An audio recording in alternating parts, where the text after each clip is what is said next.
Welcome to game 49 of the Real Racquetball Show. Maurice Miller and Mike Wedel.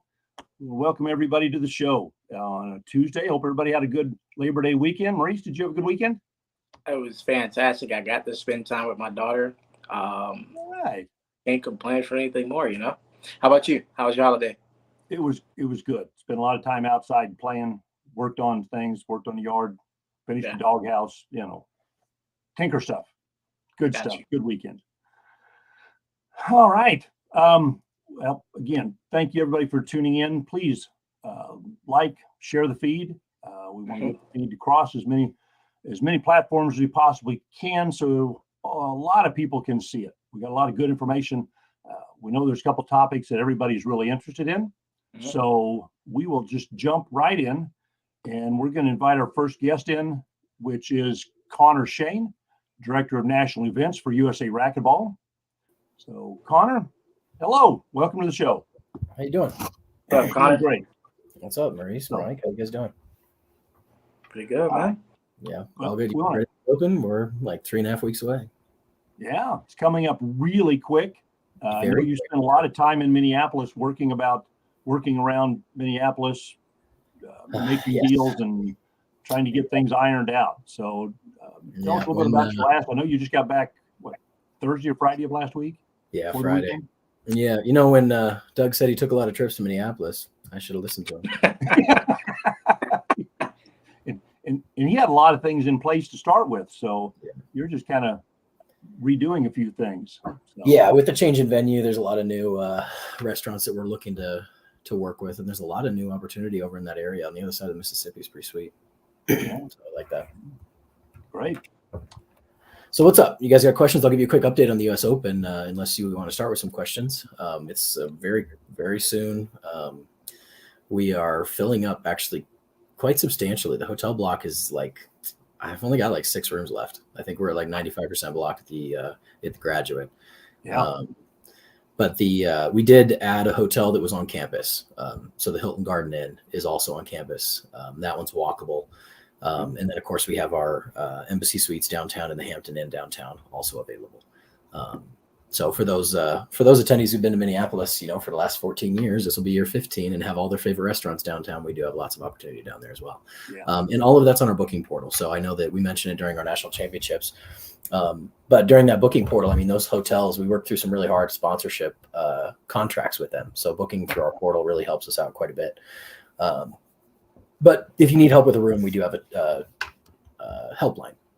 And I know I talked to a couple people that were looking for rooms, and they were driving into Minneapolis, were the 2 or 3 that I remember talking to, and they were asking about staying downtown since they had a car, because they liked the restaurants and bars that they'd been to in the past.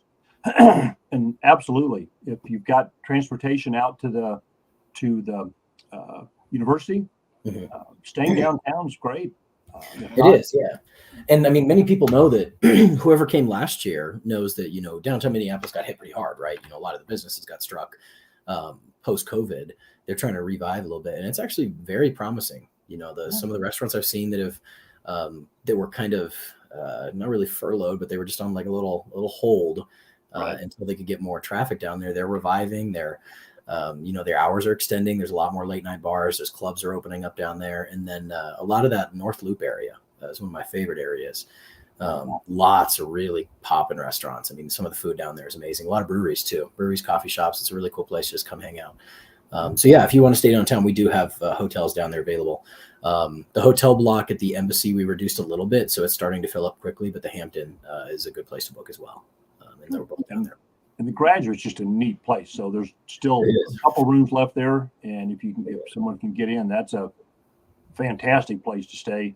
And the new one that we just added, Hilton Garden Inn. Yes. Yeah. I've not seen it, but how close is it to the? It is. I stayed there last week. Yeah. It's walkable. It's just a little bit down the railroad tracks. So, no more than 10-minute walk to the Graduate. So it's pretty close, but they're all on campus. But yeah, that Graduate's pretty fun. It'll actually be homecoming week while we're there. So there'll be a homecoming football game. All right. Well, yeah, if anybody wants to skip out on their division and go watch a football game, they're welcome to. But well, the ones that play early that are done with a division or two have got a little bit of extra time. So come Friday, Saturday, where the rec center is, right around the corner, there's some restaurants and bars and Starbucks and some other things right there. So you don't really have to go far to find something to do. No, and they added in the Starbucks is in the hotel. It's in the Graduate, so that's it's attached to the hotel. But they also, as of like 6-8 months ago, they finished construction on the Chick-fil-A inside the hotel. Really? Yeah, Okay. so there's a Chick-fil-A, and then the Beacon is the restaurant there too. And I just met with them last week, and they're going to keep the bar open late. I told her that racquetball players would love that. So, yeah, they absolutely will. So I know you've got some news about the seating situation. Yeah. Oh, yeah. No, we're sold out on gold boxes. So that's a huge win. We're pretty excited about that. It happened a little bit quicker than expected, but obviously with the reduction, no glass cord and the reduction of tables, those seats filled up quickly from those people that just, love coming out and watching the pro matches. But I think I have quite a few individual seats left. And then we are over halfway booked for all of our spectator seats. Good. Yeah. So the packages we're going to sell, we're going to sell what we have. We have those bleacher seatings. It's going to be a little bit raised seating that looks over some of the gold box tables, similar to how we saw at the glass court. But yeah, we'll have to cap that at what our capacity is, so that we make sure that we have seating for everybody. But we do have those courts are all in the same area, right? Like, so it's a lot more open for some of those amateurs that had to transfer between venues to watch the pro matches. So the beauty of having 12 courts at the university is a lot of those amateurs who want those the discounted player tickets can go ahead and grab one, and most likely most of their matches are going to be at the university, and they can walk right in past our security and watch some of the pro matches. So that's pretty fun. I like that a lot. The viewer tickets are discounted, right? Yeah, 99. Yeah, so discounts. Yeah, $139 for a standard preferred package ticket, and $99 for a discounted player package. And then we have more discounts for juniors and stuff. So then, outside of just gold boxes and the seating, is there anything that's been done to help enhance player experience? Yeah, so I mean, is a lot of what we talked about. One of the big changes we really want to make with the U.S. Open is increasing the amateur experience, and doing that, making adding in this kind of venue where the amateurs get to be inclusive with all the pros and then all the fun stuff is going to help quite a bit. So a lot of some of the things that we're going to try and add is some of the food truck days. We're working with the city right now to get some food trucks that'll park right on campus for anybody to go out and take a break over there. We do have our registration area is going to be the athlete village. So same kind of setup. We got a lot of the racquetball equipment companies that are good to go, and they'll be able to sell this year, which is pretty exciting. And then we've got some other of the outside companies that are willing to be on there, which is pretty exciting too. But then we'll have the hospitality for everybody. That's a pretty big change. So all athletes will be able to eat hospitality at the main venue. And then out right next to that, we'll be able to get our VIPs their own individual space that I'm pretty excited about. We got 2 tables in there that'll be hooked up to the active streaming. So, if you want to take a break from your space, you can go relax in some of the nice furniture in there. And then a lot of the extra, desserts and stuff like that will be in there. We'll have our alcohol sponsors will be able to put in there and stuff like that. And then we'll have some extra giveaways for VIPs. So I'm pretty excited about all that. Good. Well, it's coming together. That's what's really cool is, unfortunately we were a little tied up and things were coming together a little bit later than we'd like them to be, but they are all coming together. The gold box is sold out. Hotels are selling out. So it looks like we're going to end up with a really, really cool event. Yeah. And the fun part, I mean, this is actually my favorite part, is a lot of the people that we've worked with, that Doug spent, over a decade building great relationships with. A lot of them are very happy to continue to partner with us, even through the next few years. So a lot of the planning this year has been really tough without, some of the title sponsorship. But we're looking really promising on that happening next year. So I'm pretty excited, these next few years to be able to repeat and potentially increase, as we keep going and be able to secure that funding to make the U.S. Open, back to the kind of experience that everybody expected plus some. So I'm pretty excited about that. So then I'm going to ask, Yeah, pretty question that's going to be well known. So next year, what's the probability of the glass court being able to be set up? 95%. Yeah, we're pretty excited about that. A lot of the title sponsors conversations that I've been having, we're more interested in 23. This year was too quick of a turnaround, and as many people, whether you got a sponsorship background or not, a lot of people know that these big contracts over 135,000 need years to foster. It's a relationship that has to take time. The ROI has to be there. The experience has to be there, and those conversations are a lot different than just a $35,000 supporting partner, or even a $60,000 event partner. Those are a lot different. So obviously the exigence was there. We were trying to push for this year, but a lot of it's just really tough. Trying to get that turnover within the same fiscal year is virtually impossible. Right. And then it's been awesome. We've been working with a lot of different people. Doug's been great. I talk to him often because he's on his consulting contract with us to help us out as much as possible. So yeah, glass court, the venue, once we secure the funding, then we'll be able to get full-blown layouts out ready for, next year. And be able to have that kind of experience with the glass court, have seating all around it, to be able to reach out to those gold box holders that weren't able to come this year and say, look, we love that you guys are all there. Please come again. The glass court will be there. It'll be fun. Okay. Thank you. Yeah, man. And one of the things that we want, we still need players. We need participants. We need the athletes to come and enjoy the experience we're putting together. There's a lot of work, a lot of energy, and a lot of money going into this year's experience. So, sign up, get entered. Don't wait till the last minute. What's the deadline on the entry? Do you know? We're about 8 days away. Yeah, it's coming up here pretty quick. So, get in, get registered. There's, a couple hundred players in there now. We really would love to see a lot more than that. And, if you ever set your goal on being a U.S. Open champion in whatever division, whatever age group, whatever skill level you want to play in, if you've ever thought about it, this is probably your year to get in and play. You can take home a gold medal, silver medal, bronze medal, become a U.S. Open champion. You don't have to tell your buddies that that there was only 18 people in the division. Yeah, you don't have to say that. I do have the exact answer to that question, Mike, is the 15th of September at midnight is the last normal entry. Okay.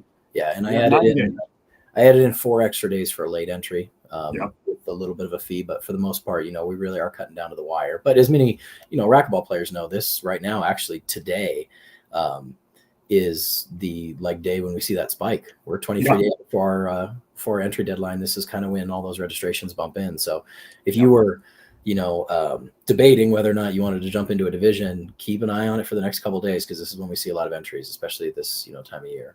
Yeah. I'll jump into the chat real quick. Yeah, the Saturday night party, Chad.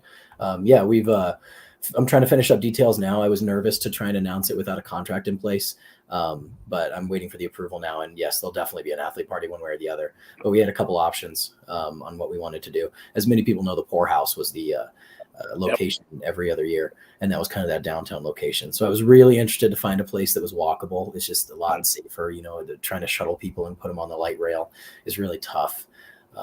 So I've got a really good option, and we ended up meeting with the National Events Committee. I think it was honestly pretty much a unanimous of our option number one. So within, I would say this week, I'll be able to announce the athlete party. But yeah, I'm pretty stoked about that one. It'll be pretty fun. Yeah. A lot of moving parts in this that people don't always realize, all of the pieces and parts that have to come together, but it really is coming together well. We had an events U.S. Open meeting today. Good meeting, a lot of great people in that meeting. I love the conversations that go on in there. So it's coming together. I can't think of anything else. The player party's good. I'm excited about that. Always love seeing everybody there. It's a good we are going to do sponsor doubles too. So that pro-am, that's one of the big checks that we send straight to St. Jude. So if you are interested, we're looking at about, I think I've got 40 to 50 additional international players that will be added in there. But yeah, the pro-am's still there. That's such a fun thing that we're going to be able to do, and that'll be at the university. Like I said, that adds a good chunk of change that we were able to send to St. Jude. I'm pretty happy about that too. And last I looked, we're half or over half sold out on that. So we're limiting the number of participants in the Pro-Am doubles to 16. We are. I know in the past, I think they had 32 or something because of court availability. We've limited to 16. So if anybody's interested in getting in on the sponsor doubles, the Pro-Am, go onto the R2 site, get that purchased quick because it will sell out, and we will have a nice donation to St. Jude. Yeah, I have 9 right now in their total, so there's 7 slots left. Yeah. Okay. So if you want to get in, jump in there. I know in meeting with IRT and LPRT that they both are expecting quite a few more players to get entered. They've got a lot of events going on, so they're busy, tied up, competing. So, but we expect to have more pros, both men's and women's, competing in that before we kick off. Yeah, I'm pretty excited. I'm pretty excited for that. So if anybody has any questions, feel free to shoot me an email. I apologize for the delay. I'm getting about 100 a day. So it's right 3 weeks for the event. We're doing. Hey, quick question, Connor. What's the cost of sponsored dubs? I have it set. Might clarify. I believe it's $350. Yep. Okay. Don't. Just a second. I'm sorry. Was that Mike? Yeah, $325. Mike. $325. Okay. Yes, sir. I was close. Yeah. But if you want to donate a little extra to go to St. Jude, you can make it $350 or $400. Yeah, that entire line item goes to St. Jude. 100%. Whatever we take in for that goes directly to St. Jude, in addition to some of the percentage that we add on top of that as USA Racquetball. Yeah. All right. No, it's pretty exciting. We're getting very close. Yeah. Nobody's stressed here. No. Well, that's good. We look forward to getting there and enjoying it.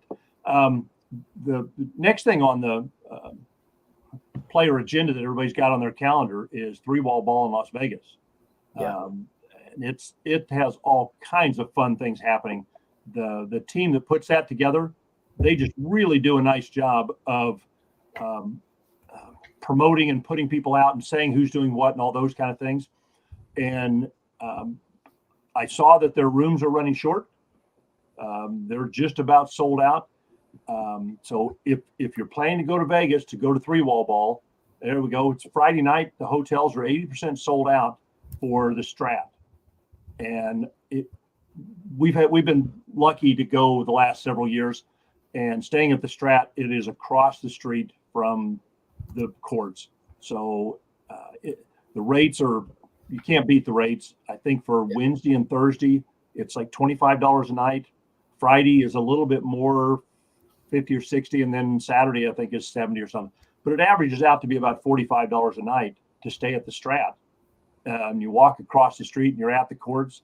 If during the play you decide that you're, tired, want to take a shower, want to get something to eat, you just walk back across the street and you're at your hotel room. Mm-hmm. Yeah, really cool. It is. It's an awesome event. I mean, it's a little too hot for me in Vegas desert, but it's an awesome event. But there's a really cool element to this one, though, that I've got to tell you. I've talked to Mike Coulter about it a time or two, and there's an element about this 3-wall ball that I think a lot of people are missing out on that is going to make this one unique. Okay. It's Halloween weekend. Halloween. So he's having a Halloween contest.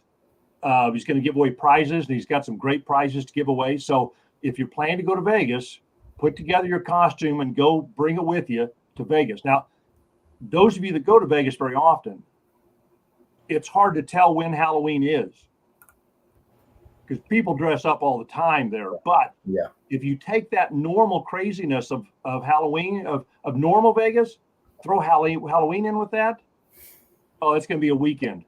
It is going to be something. That's pretty cool. I hate to say it, actually, Maurice, but I was going to dress up as Mike. I don't know if you can get gray enough to be Mike. I know what you could be. Don't you dare. Don't you dare. Hey, I got some equipment for you. Just saying. You could wear a Canadian shirt, carry a racket around, and you will absolutely win the contest. Matter of fact, I'll see you in US Open. I got some Gearbox shirts, bro. Hey.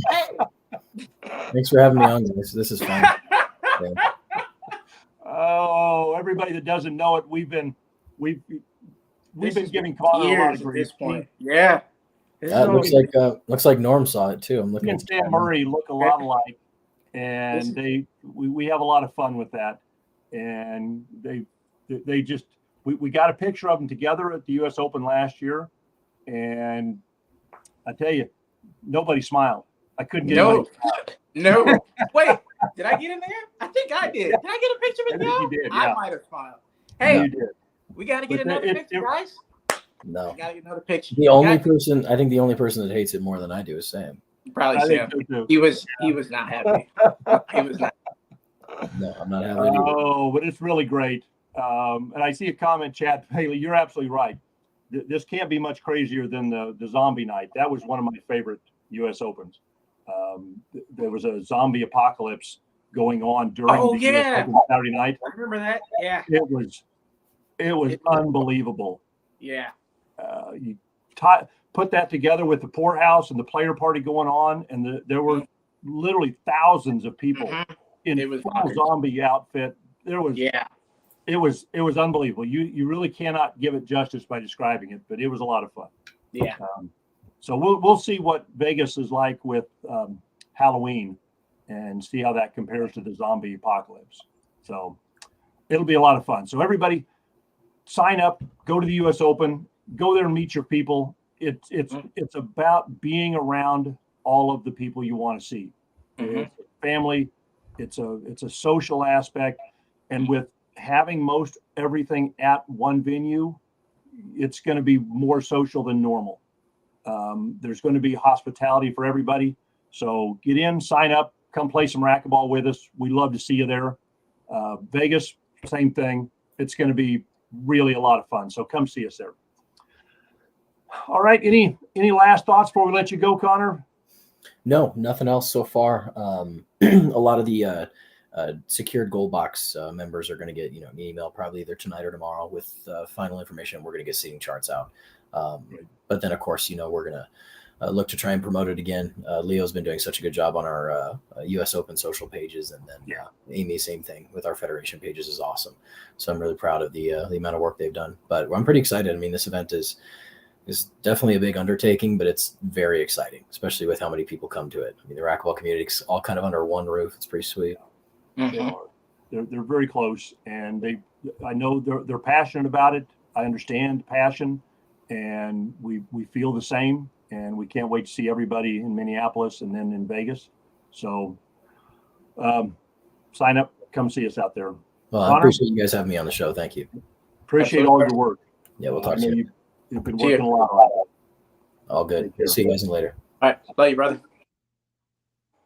All right.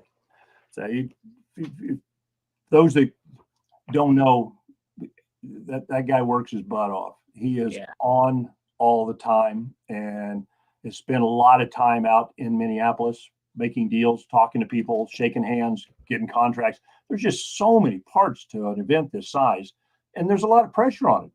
I mean, this is a U.S. Open. We've got to make this happen, and without the glass court to be kind of the center part, we've got to make it other ways. And he's really taken a lot of responsibility on this. And while he's working on this U.S. Open, he's working on next year also. So, as he said, we expect to have the court set up and have this be the same or bigger than it's ever been. Looking at venues, looking at spots, and Connor's working a lot of avenues. We've got a lot of sponsors we're working with. So stay engaged. We have a lot of things coming. This is going to be neat. All right. We'll just jump right in, invite our next guest on. Our next guest, for those of you that don't know him, is Stewart Solomon, the board president for USA Racquetball. And if Stewart can click the button and invite himself in. Hello, Stewart. How are you? What's up, Stu? I've never been on this side of the camera before. I know.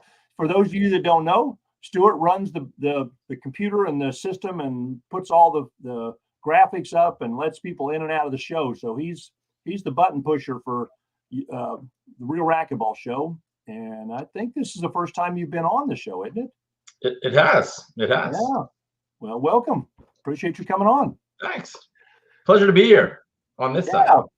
So I know a couple things we're going to talk about why we wanted to get you on the show. First one being you've been kind of a real integral part of the U.S. Team Challenge this year. When you came onto the board, one of the big things that we know we've got to do is we've got to generate revenue. We've got to figure out ways to build a bigger, better racquetball. So you kind of took on the Team Challenge, and tell everybody a little bit about how that's come together and what you've done and how they can help out to grow Team USA. Yeah, thanks, Mike. The Team USA Challenge is really designed to help both the adult and the junior teams for Team USA. We are trying to help offset the expenses of training and travel and everything else to get Team USA in the best spot possible to compete internationally. And within that Team USA Challenge, there's a number of benefactors that you can see right there on the screen, which we thank wholeheartedly for their support. And what happens with those benefactors is their money, they put up their money to be matched by other donors. So when you donate $100 or more, that $100 actually turns into $200, thanks to the benefactors that you see there. And what happens if they put up this money, and they've put up a lot of money so far? You've done a phenomenal job raising money through benefactors so far. But if the individuals don't donate, that money doesn't necessarily go to USA Racquetball. So it's got to be matched money. So it's important for people to understand that they pledge a certain amount of money as matching money.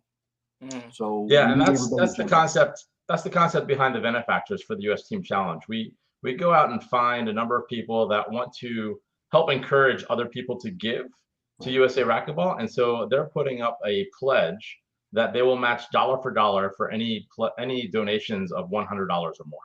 Right. And so that's why it's really important for anybody that is seeing this, hearing this, to forward it on to someone else.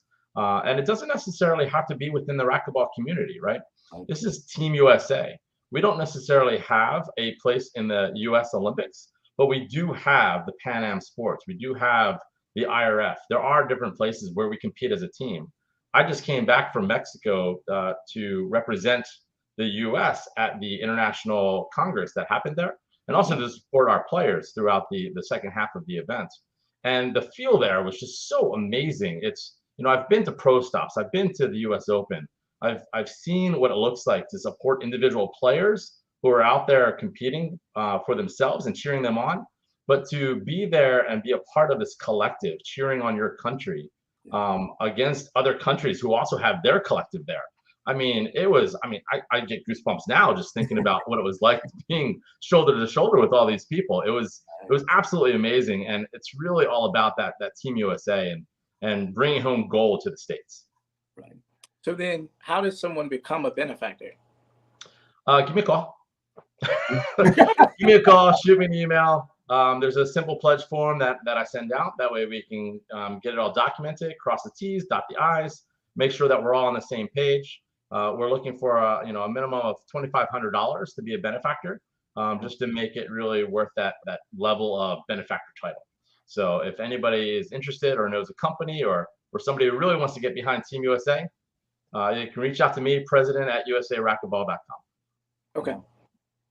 And if you see some of those benefactors around at the Open or in your clubs, or if they're in your area, pat them on the back and thank them. It's as Stewart said, it's a good sized donation they make to help Team USA. And for those that would question, where does that money go? How do we know that this money is going to be used for Team USA? Legally, when a donation is made and it's a designated donation for a specific thing, it has to be used for that. So every dollar that's donated to Team USA goes to Team USA, either for coaching or travel, entry fees, flights. It's very expensive. Stewart, you went to Mexico, and that you paid your own way. USA Racquetball didn't pay for that, right? Yeah, I got some good. Got some good miles and some good Marriott points out of it. Yeah, But it was well worth every dollar I spent to go down there and be a part of the team and cheer them on and support them. It's a unique experience to be a part of that, because it's different than, as you said, every other tournament. The next part this money will help out is for the juniors going to Worlds December 2nd through the 10th. So about where are we in the goal is set at $50,000 benefactor and individual donations. Where are we at against that, Stewart? Do you know? Yeah, so right now we're a little over halfway there to our goal. But there's still a long way to go to reach that goal. And just because we have that goal of 50,000, we don't want to stop at 50,000, right? That's the goal. Everybody wants to kind of break that goal. And what that does is it also helps set us up not just for this year's Guatemala, but next year's a busy year too.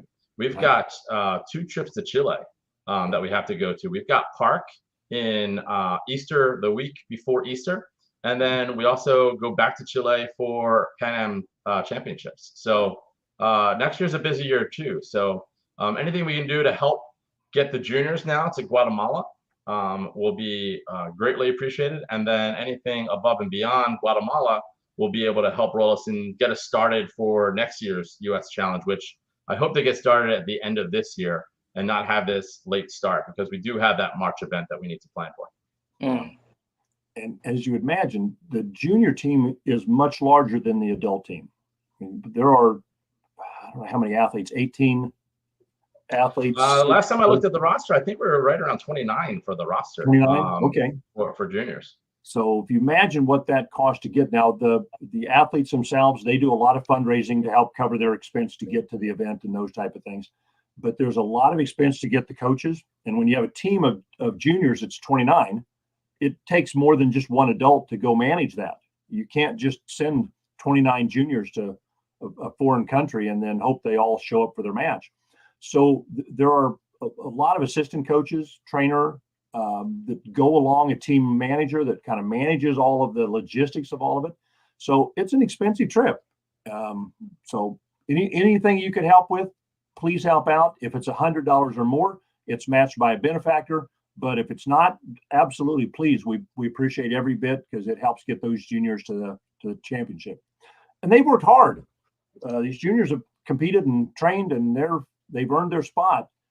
We never want to risk them not making it to the tournament because they can't afford it. So anything you do to help. And how can they donate? So you can go to usaracquetball.com, and there's a link right up on the top in the carousel for the U.S. Team Challenge. That's probably the easiest way. I would have a link posted in the chat box. Maybe I'll do that later. But I'm trying to limit my clicks here while I'm on this side of the camera. Yeah. So got a question for you, right? So obviously, first time, as you mentioned on camera, right? You're the new president for the board. If some people don't know, well, I just spilled the beans. You're the president of the board. What are some of the things that you're going to do as president? What are what's your goal? What are your plans that you got during your term? Yeah, my primary goal right now is to rein in this one board member, Maurice Miller. I mean, he's really kind of running off the rails. I just need to kind of pull him back in. No, so it's a big year, right? This is the comeback year of sorts. The COVID excuses, they're gone at this point. There's some cases that pop up here and there, but for the most part, we're out of those woods, and we really need to focus on getting players back to the courts. Right. And getting members, that would be great. We have 3 revenue streams as USA Racquetball, right? We have membership, we have the national events, and we have the individual contributions. Those are our 3 main revenue sources. And while that does help keep the lights on and keep us moving and allow us to do programming, in general, we just need to get people on courts. The big thing, the end of this year, my focus was going to be to build a juniors program here in Plymouth. And the big reason is we need to really start engaging juniors and really turn our attention to what that looks like. I've never built a juniors program before, and I'm hoping to reach out to those that have to be able to piece this together. And I really want to put a playbook together so that anybody can kind of pick that playbook up and go with it. One of the things that helps that is the USAR IP program. That's something that we're working on in the background to get back online. And so that's a big avenue to get experienced, certified coaches, trainers on the court to get other players there and playing. And so if we can get that going, that'll fuel the pipeline of people playing. And as much as I want to focus on membership, we just need people playing, people to enjoy the sport. We just need to preach the gospel of racquetball and get people out there, whether it's indoor or outdoor. Outdoor is way more accessible, not so accessible in New England in December, but that's why we go travel down to Florida and Nevada, right? Yeah. So, the focus is really just get people playing again, get racquetball back in the normal vernacular, and get it out of that's what I used to play in college, or my dad used to play that. Right? Mm-hmm. We need to get people kind of just hitting on the court. Yeah, absolutely. And that's really good because COVID hurt a lot of clubs and we lost a lot of courts. So we've got to get those courts busy so we don't lose any more. So anybody that's playing, go on, get on the court. Be sure and reserve it at your front desk, online, whatever it is, so that the club knows that those courts are being used. Sometimes the courts are busy, but people just walk on and use them. The online service that they may have doesn't show that. So be sure and reserve that court. Let them know that you're using it, that you've got a lot of people there. It helps out. It really does. Yeah, Mike, you make a great point about reserving the courts, but I'll take it one step further and challenge everybody to either join a league or start a league. Right. If you can generate that revenue for the club and bring that value of a league is at my club, that will do wonders, right? There's a tagline that came up down in Mexico, join a league, save a court. Right. And, we really need to really start pushing that motto to really get people involved. If we can get these leagues going, if you're there playing anyway, just create a league out of it. And if it's only a couple bucks to create this league, to join this league, think about what you're doing on the grand spectrum nationally by having this league form, by keeping that court there. And then if we can spread that out and have other courts and other leagues, it's going to do wonders. And it really is going to take players in the clubs to be active doing that, starting a league. And if we can help out, there's a league system within R2. It doesn't cost anything to use or set up. We are absolutely want to help set leagues up. I know myself, when I first started playing, I was playing 2 or 3 leagues a week and absolutely loved it because I had a scheduled game that I was going to play somebody different every week, every league night. I'd play different levels. I'd play a league up, get my butt handed to me, but then I'd play the level I was supposed to be in, and I'd be competitive in those, and just really enjoy it. So we've kind of got to work on that. Get people back into leagues and enjoying the match. Have a scheduled game. Keep the courts busy. It's how we get people hooked on racquetball. So it's a lot of good. And if you don't know what it looks like to start a league, just email me. Email me any question about anything, anytime. More than happy to respond and help give some guidance. If I don't know the answer, I'll do my darndest to find the answer for you. Right. There's probably someone in your area that's run leagues or within your state that would be thrilled to help out. State associations typically have people that run tournaments and leagues within them. But if not, reach out. That's what we want to do. We want to help you set up a league and help you get it going. So and colleges, right? And look for the colleges in the area. See if there's a way you can partner with the colleges. Start a high school program. So that's my focus this last quarter is to build a high school program here. And my goal is to send 2 high school players to nationals, to national high school championships. And I'm hoping I crush that, and I'm able to send 4, 6, 8. I have money in the junior budget to do that here in Massachusetts. I would love to crush that number.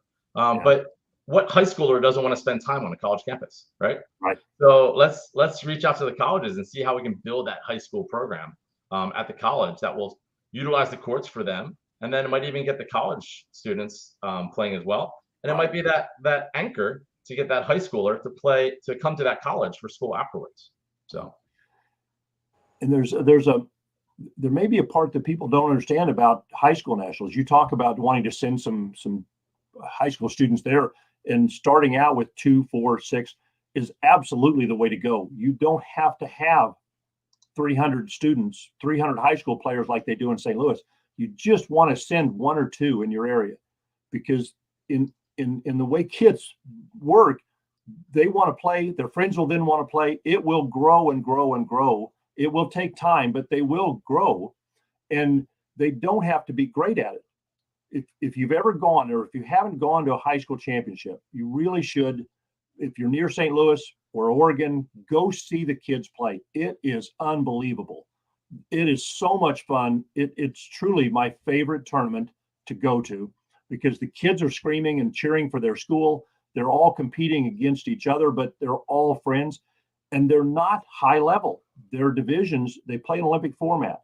So they'll have a number 1 and number 2 and number 3 and number 4 and number 5. And the number 5s typically are beginners. So the beginners can travel, go to Portland, or go to St. Louis and compete in the high school rankings and just have a ball meeting all these other students. It's how we grow racquetball. It truly is. The high school kids are so much fun to watch play, and they get so excited about their school and their teammates playing. You got to see it. It really is amazing. Watch some of the videos. When they do the award ceremony, they do it on a court, and they'll pile, I shouldn't say this because it's against fire code, but they'll put 150 or 200 kids on a court screaming and yelling about winning awards and such. So it's how we grow the sport, is get them hooked. So Great. You just killed it for future national high school championships. They're not going to be able to get 200 players in the future. Fire marshal's going to be watching. When's that last day? Well, I'm going to come watch that. When does that happen? Yeah. Well, I think if it's a problem we'd love to have them come in and tell us we got too many kids on the court. But I applaud your starting a program and being realistic about starting it small. Don't worry about jumping into a giant thing. Start it small and just grow it up. It's so cool. I hope that I hope there are high school kids out there, juniors out there that are going to go to high school and will join that movement, because it is so much fun. Yeah, I've got 2 major high schools, just about equidistant from the gym that I'm going to do it out of. I'm hoping to get 8 players from each school, and we'll do something really nice with it. Yeah, it's worthwhile. And what like you said, what high school kid doesn't want to travel and go compete in a sport? Because not all of them do. If they're not a high level basketball or football player or baseball player, they may not get to travel with a team. Sure. Racquetball is a great opportunity that they can get in, learn how to play, and go compete at every level. So if you've got a high school son or daughter, get them to play a little bit, get them to go. They will be hooked. They really will. It is so much fun. All right, a couple other things. We kind of got off on that, but that's phenomenal what you're doing, and that's really what I hope everybody takes away from this in this show. I get real passionate when I talk about this little passion project of mine that's coming up. So yeah, same here. It's been a passion, and it's one of the most disappointing things is COVID kind of took a lot of that away from us, but now it's time to get back. Like you said, let's get them back on a court. So since we're on the subject of the board, tell us a little bit about what's coming up with the board. I know that there's been some changes on it through the USOPC. They now have a 33% requirement for athletes. So the USA Racquetball board, and I don't know that people really understand this, 33% of that board is Team USA athletes. So we had to add an extra space for an athlete that we just voted in, or the athletes vote for the athlete representation. It's not voted by membership. It's not voted by the board. It's entirely driven by the athletes. And the newest member, if you want to talk a little bit about who the new athlete rep is and who the other ones are, I think people will be interested in knowing that. Yeah, so the board composition, we lost Dan, Cheryl, and TJ at the end of last season, quote unquote season. So at nationals is where we usually seat the new boards. Mhm. And so Dan, Charles, and TJ rolled off the board. We thank them for all that they did while on the board. And then we also added Jake Bredenbeck Yeah. onto the board as the athlete rep. That rounds out the 4 athlete reps that we have in Michelle De La Rosa. We have Danielle, we have Charlie, and now Jake. Yep. And so we've got 4 athlete reps. And then we have the executive committee was newly formed as well. So we've got me as president of the board. The vice president of the board is Terry Rogers. Michelle is on the board as the secretary, and Steve, former executive director of USA Racquetball, is on as treasurer. He does a bang-up job for us in taking all the numbers and crunching it. So Maurice has got his eyes wide open. Man, his reports be easy to read. He is an accounting wizard and really accounts for every nickel and dime. And he's impressive. I've really enjoyed having Steve on the board. And then we also have Charlie as the athlete rep. So with the executive committee, we really needed to have 2 athlete reps on the XCOM. Michelle, as a secretary, is able to fill 2 roles. And then we're able to round it out with Charlie on the executive committee. And, those 4 USA team athletes are phenomenal to have on the board, but they're also a good part of all the committees. So we've got the athletes have a large voice in what happens with USA Racquetball. But I include Maurice in that same thing. I mean, he's one of the athletes that competes all the time at a very high level and competes for Team USA all the time. So,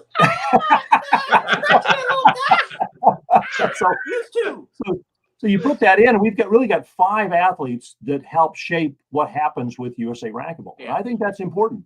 The athletes need to have a voice in there and help direct what happens, what the priorities are. So I think that's a really strong group. Yeah, and a big piece of the board, right? So we say athlete reps, and we're talking about the elite athletes that we have on the board. The 4 athlete reps, Maurice, and then, but we all, most of us on the board, are players of the game in one form or another. Steve, I think, is the only one who is the outside independent board member that is kind of required by our bylaws to have. And Steve knows the game. He just doesn't play it. And it's great to have him in his capacity with his prior history. But we're all athletes of the sport. I was going to say students of the sport, but we all are that too. Right. But at the same time, we're all trying to do what's best for the organization from 2 different perspectives, right? Maybe even 3. We've got the membership at large that we're trying to make sure that we're doing right by. We have the athlete reps, who are the high elite performers who are going into international competitions, make sure they have what they need to be able to keep at that high elite level. And then we also have to look out for those that aren't members and growing it for the people that aren't at that level yet, and making sure that we have a construct for them. Right. Absolutely. And some of the other board members that I think are really intriguing and have been big assets on the board. Mike Grizz, IRT. So the IRT has a voice within there. TJ, that just rolled off the board, had the LPRT active on there. Cindy Tilbury, NMRA, very active in racquetball. So it's a really good, strong board. Got to applaud all the work. Todd Boss, we got the stats. Todd Boss. Can't forget Todd. Yeah. I mean, it's the point that you're making is that it's a real diverse board. Right. There's a lot of different thoughts, a lot of different perspectives. There's no yes people on the board, right? There's just about every vote has a no somewhere, and everybody does speak up and make sure that their voices are heard. Right. Their voice is heard. I don't know what the right grammar is. I'm a racquetball player. I'm not a grammist.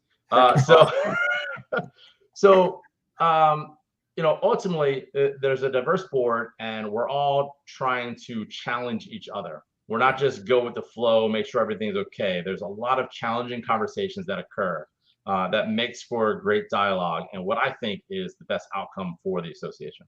Right. It absolutely is, and I think it's important that we continue to work. And I know that it's one of your priorities is to make sure that the board stays that active, that they're all engaged. And if they're not, then we need to find a way to re-engage them. So appreciate all that. And you've been in that seat now for 3 months? It Right. feels like 3 years. No, yes, three months is what it's been. Seems like it's been about 3 months. So you're still fairly new in the role, but it's really appreciate your taking on that challenge. It's an unpaid position that is almost a full-time job while you have a full-time job. So it's a lot of work. 3 full-time jobs. 3 full-time jobs. I got a wife and a kid too. Exactly. So you got a family to take care of. So we really appreciate all your dedication and hard work. Just real quick, there was a comment in there, chat box, asking about how to get started for high school. I guess it's Ross. Feel free to reach out to me. You can send me a message via email at presidents@usaracquetball.com, or after this, I'll send you a direct message on Facebook, and we'll see if we can connect. Yeah, absolutely. Anybody that's got a question about any of that, how to get started, how to do something, reach out. Don't think that you don't have any resources. The USA Racquetball website has got a lot of resources on it, but if you can't find it, absolutely reach out. Reach out to Stewart, myself, Connor, Renee. We will find an answer for you if we don't know it, and we will never claim to know all the answers, but I think we can find it. If nothing else, Maurice will jump in. He can. Hey, that's what I gotta do. I'm cool. I'm with absolutely. We've really enjoyed having Maurice on the board. He's a great voice on the board and brings a perspective that we really enjoy. I mean, look. All right. Yeah, it's been great. Stewart has been nothing but helpful, even before he became president. Michelle, Cheryl, too. There were a couple of people, and I don't want to name everybody because I don't want to forget people and be offended, but there's definitely a lot of diversity. The conversations are, like Stewart said, they're diverse because, me and Stewart come from 2 different backgrounds. Right. He's from frickin' Boston, like from Philly. From Philly, living in same area. We don't care down here. And so that's where, we can find things that could be similar, but we look at it differently. From the changes that he's been implementing, I see where they could be. I support him until he gives me a reason not to support him, obviously. From your letter that you wrote, that you reminded me to read, that I read. I'm not gonna lie, I'm authentic, y'all. I'm not gonna lie. I'm not gonna sit here and lie to anybody. I have to remind Maurice of a lot of things. If we're gonna keep it real, Maurice. Stewart is my man. Y'all don't understand. But like I said, he's got nothing but my support. So I wish him nothing but success. And if there's ever anything I can help out from anyone ever emailing me, having a question, y'all know I'll come to y'all and be like, hey, such and such has a question. What's the answer? And we'll go from there. We got to be a team in this, and that's what I look forward to. And the letter that you speak of, the president's letter that comes out with serving up the news on monthly, I try to keep this tagline of family through it, right? It's more than a team. It really is a family, both in the board and just the racquetball community. It really is all of us coming together to kind of help this cause. Right. We were talking just a little bit ago about the family and the social aspect of tournaments and championships, and even the U.S. Open. You get that many people together in one place, it's real quick. You figure out that this is more than just a championship. This is family. People are seeing each other for the first time in a long time, and it's a place to go. So the local clubs are the same way, and everybody working on racquetball comes from that. That's why they're volunteering their time. They really are. There's a lot of things you could probably be doing with your family other than helping USA Racquetball, both of you. So applaud both of you for doing that. Any other questions? I don't know if anybody's got anything in the chat box. If you've got a question you want to ask the board president, myself, Maurice, now's your time. We're just about to wrap it up. Y'all said special game with me, Connor, Mike, and Stewart all on the court at U.S. Open being streamed. Hey, yeah, let's do it. Yeah, Let's do it. hashtag get Mike Wedel on the racquetball court. Hey, Yeah. why And not? for everybody to know, the next Real Racquetball show will be Monday, September 19th, the week before the U.S. Open. And just so you know, we're going to have a special edition Real Racquetball show live at the U.S. Open. Yeah. Probably during construction or maybe while players are showing up, warming up. So if you see Maurice and I on a mic in front of a couple of computers, in front of a phone, if you see Stewart wandering around, pushing buttons on things, stop in, say hi.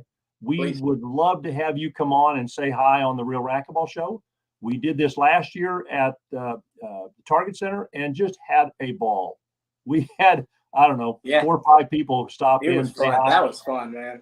That was. I think it was Leo came by. Troy came by.